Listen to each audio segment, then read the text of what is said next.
الحمد لله القائل أعوذ بالله من الشيطان الرجيم إن الذين يأكلون أموال اليتامى ظلما إنما يأكلون في بطونهم نارا وسيصلون سعيرا أشهد أن لا إله إلا الله وحده لا شريك له وأشهد أن سيدنا محمدا عبده ورسوله اللهم صل وسلم وبارك على حبيبنا وشفيعنا محمد أشرف الأنبياء والمرسلين وعلى آله وصحبه أجمعين والتابعين لهم بإحسان إلى يوم الدين أما بعد فيا أيها المسلمون أوصيكم وإياي بتقوى الله قال الله تعالى يا أيها الذين آمنوا اتقوا الله حق تقاته ولا تموتن إلا وأنتم مسلمون. Saudara muslimin yang berbahagia, alhamdulillah, mari kita bersama-sama meningkatkan ketakwaan kepada Allah Subhanahu wa taala dengan sebenar-benar takwa. Kita bersyukur di Jumat pertama di dalam bulan Ramadan yang mulia ini kita masih diberikan peluang menghirup udara segar dengan menikmati kehidupan kita hari ini. Salawat dan salam ke atas junjungan besar baginda Nabi Muhammad sallallahu alaihi wasallam, ahli keluarga baginda dan para sahabat. Hari ini khutbah membicarakan satu isu penting yang sering diabaikan oleh masyarakat, yaitu anak yatim. Mana peranan kita? Jemaah yang dirahmati Allah Subhanahu wa taala, Ramadan adalah bulan penuh keberkatan dan mulia di sisi umat Islam, yang mana pada bulan ini pintu rahmat dan keampunan Allah Subhanahu wa taala terbuka seluas-luasnya. Ketika bulan Ramadan baru bermula, ada segelintir dari kita sudah mulai sibuk dan berkira-kira untuk melakukan persiapan bulan Syawal bulan.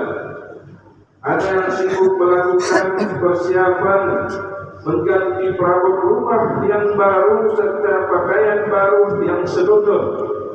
Namun begitu, terpikirkah kita betapa sedihnya anak yatim yang hanya mampu meratapi dan merindukan kasih sayang dan pelukan orang tua dan keluarga tercinta dengan air mata.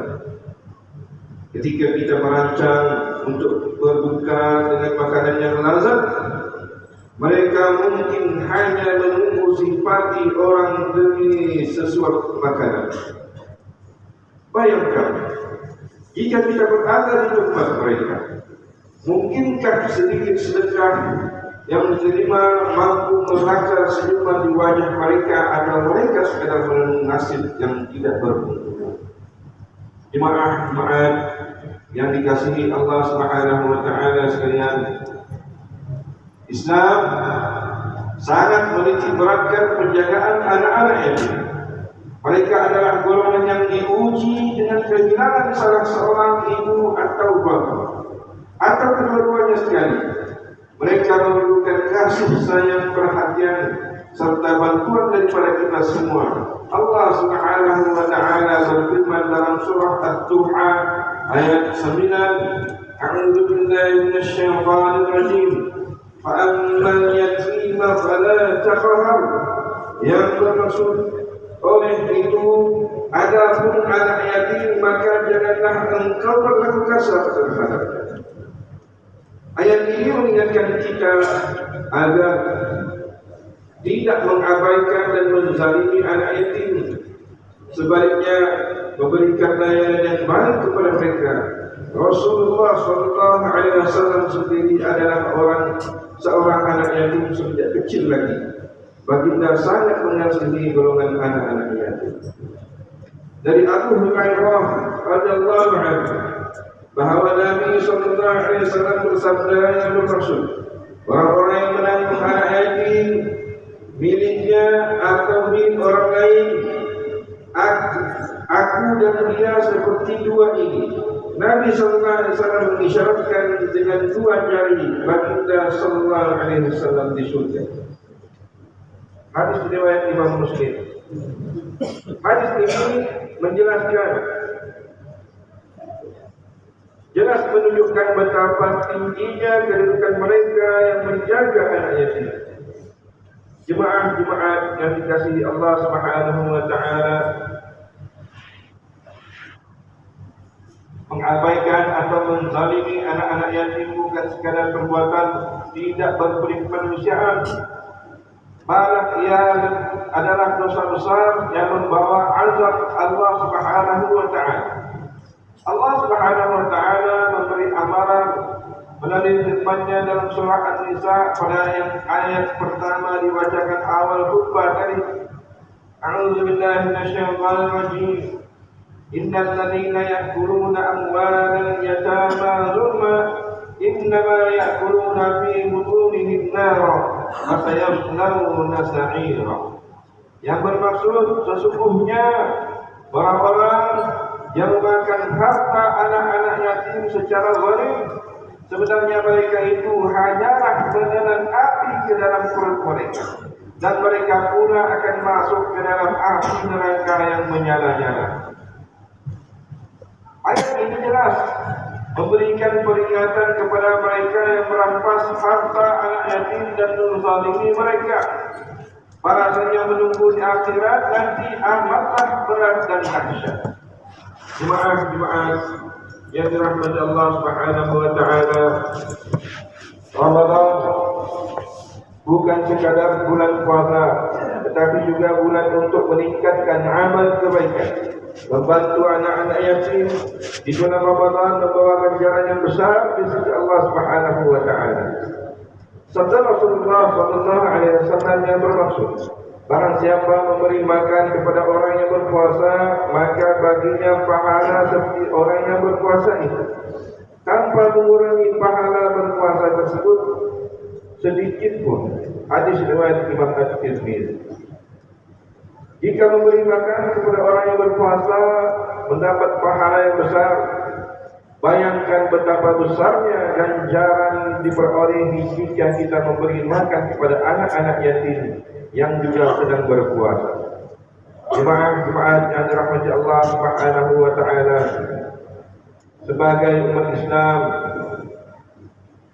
yang prihatin, kita boleh membantu anak-anak yatim dengan berbagai cara. Antaranya yang pertama, menyediakan pakaian dan keperluan raya mereka. Jangan biarkan mereka terus tersisih ketika kita bergembira menyambut Syawal. Yang kedua, menyumbang kepada rumah kebajikan atau pusat perlindungan anak-anak yatim. Yang ketiga, mengajak mereka berbuka puasa bersama, akan membuat mereka rasa dihargai dan disayangi. Dan yang keempat, menghormati hak-hak mereka. Jangan sesekali mengambil kesempatan dan menzalimi mereka dalam apa jua bentuk. Sebagai kesimpulan, Ramadan adalah bulan yang untuk melipat gandakan amal kebajikan. Menyantuni anak-anak yatim adalah antara amalan yang paling disukai Allah Subhanahu wa taala. Marilah kita jadikan Ramadan kali ini lebih bermakna dengan membantu dan menggembirakan anak-anak yatim. Dari Abu Hurairah radhiyallahu anhu, Nabi sallallahu alaihi wasallam bersabda yang bermaksud, jikalau kamu mahu hati kamu lembut, maka berilah makan orang miskin dan usaplah kepala anak yatim. Hadis riwayat Imam Ahmad dan Imam Al-Baihaqi dan Al-Munziri. Allah Subhanahu wa taala juga turut menegaskan dalam firman-Nya dalam surah Al-Ma'un ayat 1 dan 2. Bismillahirrahmanirrahim.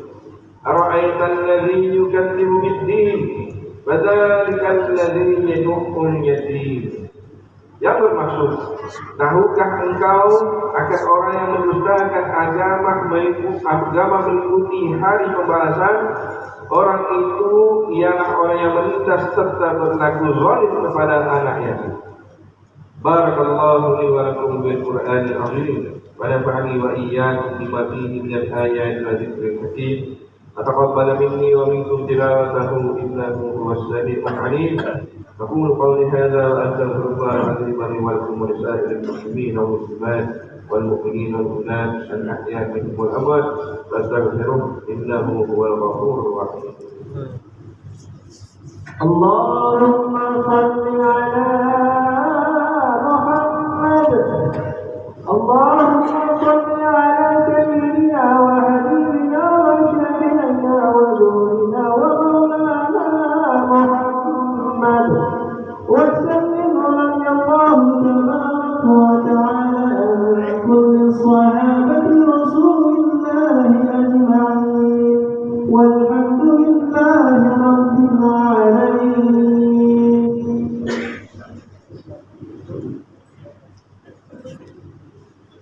الحمد لله رب العالمين والصلاة والسلام على سيدنا محمد وعلى آله وأصحابه أجمعين.